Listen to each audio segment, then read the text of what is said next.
Donc, les Minokini, c'est une série que Christian Darras et moi-même, donc Philippe Thom, avons créée il y a environ une quinzaine d'années, un peu plus, et qui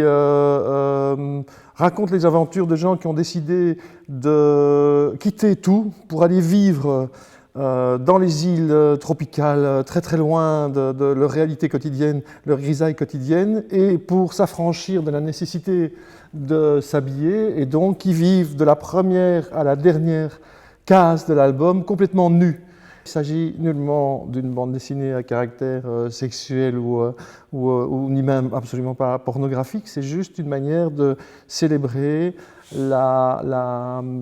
nature telle qu'elle a créé les gens, et de constater qu'une fois que les vêtements ont disparu, il n'y a plus de différence notable, plus de religion, plus d'idées,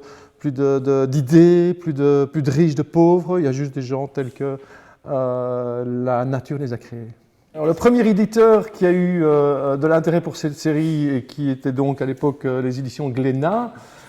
a eu la malchance de constater qu'en fait, sur place, dans les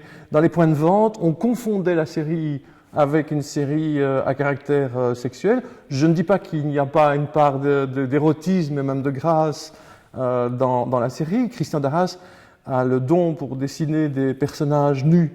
mais avec beaucoup d'élégance et beaucoup de grâce, donc il faut lui rendre hommage. Mais malheureusement, je vais dire, dans les points de vente, peut-être inquiété par la réaction des personnes, je vais dire des familles ou bien des groupes de pression, on a placé les Minokini, les albums des Minokini, en hauteur, ce qui les rendait moins visibles et qui les associait malheureusement avec une bande dessinée d'un autre genre. Donc voilà pourquoi la série à l'origine, enfin je soupçonne que c'est pour ça, n'a pas eu le succès espéré, et voilà pourquoi aujourd'hui, grâce à Sandawe, nous essayons de rendre à cette bande dessinée